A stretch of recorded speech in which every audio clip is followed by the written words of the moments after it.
So, I would like to talk about Sterling by Music Man guitars and why I find these to be the single most disappointing brand of instruments that I've reviewed so far.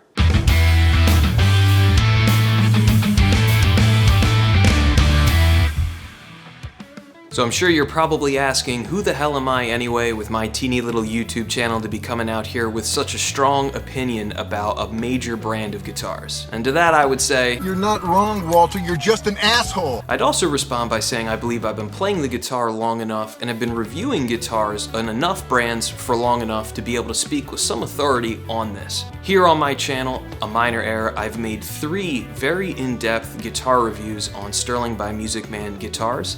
I've done 2 different John Petrucci models and then 1 Jason Richardson model. I also have some experience with students bringing these guitars in, so I've seen them firsthand, how they perform both in my hands, in a production recording scenario, and also traveling to and from a lesson. So what's the major problem with these guitars?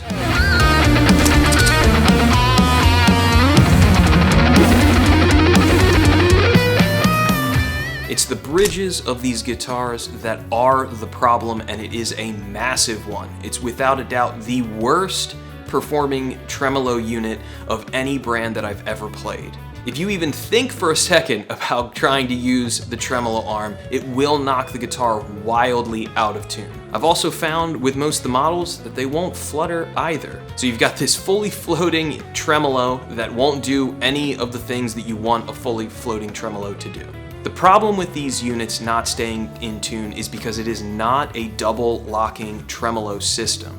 And being that it's a budget unit, those downgrades in the hardware, so the quality of the locking tuners, the quality of the nut, and then really the quality of the studs of the posts of the tremolo system, there's just so much play in there that it will not stay in tune, even once the strings are properly stretched out. I actually feel like a little bit of a sucker. My very first John Petrucci 7-string guitar that I reviewed, I'll do the little link here if you'd like to see that video. It was a used model that showed up without a tremolo bar arm, so I actually did the whole demo and played on it without the tremolo arm, and I think that was the only reason that the tuning issues weren't so extreme to me.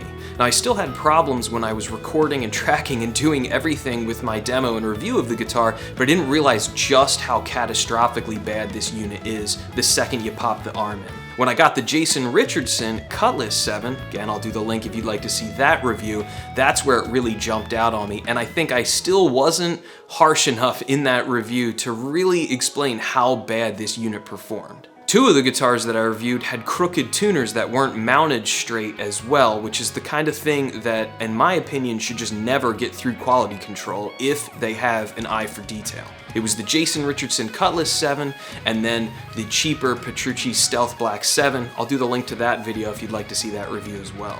I think the biggest problem with this tremolo system are those studs. The threads that the posts screw into have a reckless amount of play in them. And it's not the sort of thing that you can tighten and have any control on. And I think that give in the system, paired with the fact that it does not have a locking nut, is what's contributing to this bridge just going wildly out of tune. In my demo and review of the Petrucci 7-string Stealth Black model, that's where this issue really got out of control. Most people are aware that with these fully floating tremolo systems, they don't fully return to 0 from both directions. So most people tend to set them up so that 0 is after you push down on the bar and let go. So in that situation, if you pull up and let go, it is going to be a little out of tune, and that's true for basically every tremolo system I've ever played. The problem here with these systems is that 0, even if you've set it up to push down and release, when you go to bend the string,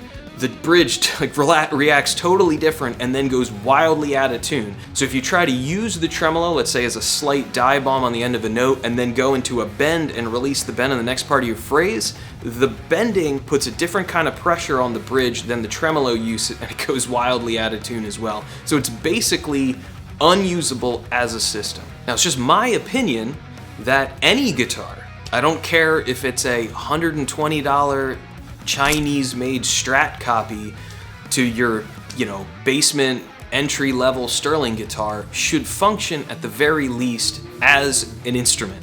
You should be able to teach a lesson on this guitar, play a gig on this guitar, and have it stay in tune for at least 4 or 5 songs. So it's my opinion that I think your money is far better spent on an instrument that does not have one of these bridges equipped with it. And the crazy part to me is that the upmarket Sterling models, so the ones that come with DiMarzio pickups and stainless steel frets, still have the same tremolo system. So you're spending $1,600 before tax and shipping on an instrument that will still be just as out of tune as the base model. And that is completely unacceptable to me.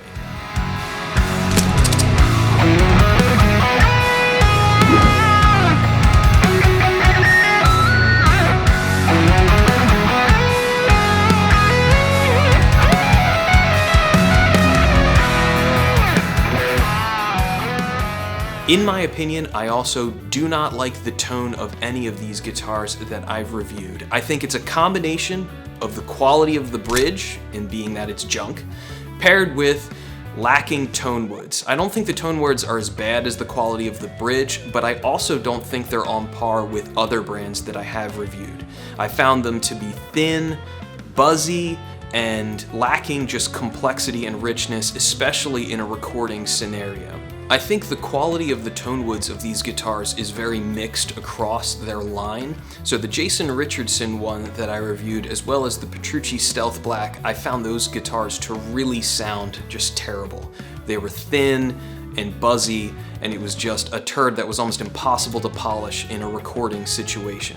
So I think if you try to pick up a really, really cheap base model and you think you're gonna just drop in pickups and a new bridge, I'm not sure you're really going to be happy with your results just because of what the instrument is.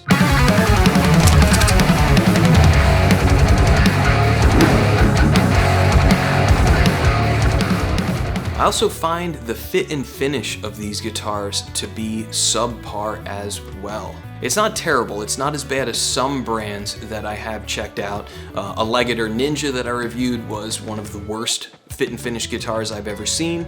Also, a Charvel Pro Mod 6-string guitar was one of the worst guitars that I've ever seen as far as fit and finish goes. So they're not on that level of poor, but they're also just not that nice. But like I mentioned earlier, 2 of them had crooked tuners that were mounted. The Petrucci 7-string Stealth Black guitar had like a gritty feeling to the frets no matter what I did to clean them.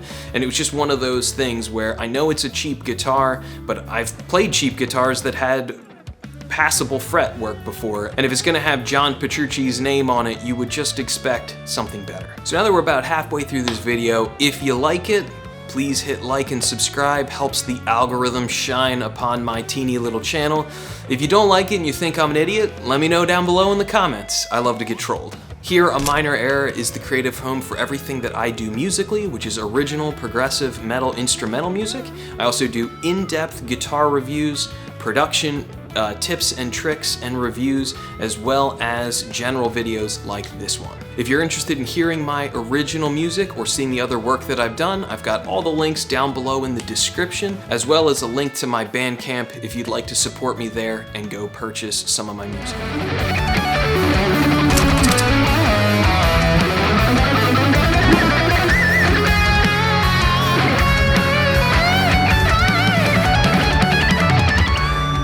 So there's only 2 reasons why I would recommend potentially picking up one of these Sterling guitars, even though the bridge and the Tonewoods are meh. The first being that, especially when it comes to the Petrucci models, they are without a doubt the most ergonomically comfortable bodies to play. The Petrucci arm cutaway for your right arm is just very comfortable, and the way that it sits across your body, both in classical or regular style sitting position, is really comfortable. Standing, they're very comfortable. So the only way you can get more ergonomic of an instrument is to go with like a Strandberg. So, you know, that is definitely something to consider. And then the other reason why you might want to look into these is that they are very cheap on the secondhand market. They do not hold their resale value, so that's a good thing to keep in mind if you're going to be buying one. Probably don't go brand new. If you can find a more high-end model marked down enough where the budget is there to really upgrade the bridge first and foremost. And I actually went through this process with one of my students. My student Colin was looking for a 7-string guitar, and we managed to find a more premium model Sterling guitar that was marked down more than half price. And then he went out and got a Gotoh 510 bridge. Now the cool thing is the Gotoh did just drop directly into the cavity. We did it in less than 20 minutes, and it was no big deal at all in order to change the bridge. And the Gotoh unit is one of the best playing and sounding bridges that I've encountered so far. It was on the Charvel Angel Vivaldi guitar that I reviewed. I'll do the link there as well. It flutters absolutely incredibly well. Sounds very rich. It's a great sounding and playing bridge, and a huge upgrade. It also has locking posts on that guitar. So this tuning stability issues were greatly improved just by dropping that bridge in and not doing anything else differently. Just that one change makes the guitar more usable, and if you really want to go the extra mile, I'd also recommend changing out the nut for a better unit and maybe even changing out those locking tuners. I wouldn't even mess with the pickups for a long time, if ever. If you're just looking for an instrument to gig, or an instrument that will just be reliable enough to play a couple songs on without going out of tune, that's the upgrade that I would recommend. And honestly, I'm very disappointed to see that Sterling at this time has not offered any other instruments with an upgrade to that bridge. I just find it absolutely ludicrous that Sterling thinks that they're going to be able to charge $1,600 plus tax on an instrument with that junky bridge when you could turn around and buy a Hipshot equipped Kiesel Aries for the same, if not a little bit less. So, in conclusion, I think the Achilles heel of all of these instruments is the quality of that bridge unit. It is not reliable, does not stay in tune, sounds like crap, and honestly just shouldn't be equipped on these guitars. They really need to do something about upgrading the bridge, especially when you're looking at the high-end range of those guitars. I mean, $1,600 for a Sterling is, you've got to just be out of your absolute goddamn mind to spend that kind of money on one of these guitars, when you could get a Kiesel for the same money, if not less. I mean, a Kiesel Aries starts at $1,450, and yes, I get that the Kiesel is like the Porsche of guitars. You want anything else other than stripped down, and that price is going to climb sky high very fast. I get it. But just to get in the door, so if you're somebody just starting to get into recording and want to take your game to that next level, so starting with a quality instrument would be the first thing I would recommend you look into. The next thing would be some sort of a decent amp. It doesn't have to be a real amp, something digital would be fine as well, but the guitar is where the tone comes from. And, you know, if your decision is, look, I just love Jason Richardson so much, or love John Petrucci so much that I want to support them, and I can't afford their full-on Music Man guitar because they're kind of overpriced, then I get it. That's your decision, and you can spend your money how you would like. Just buyer beware.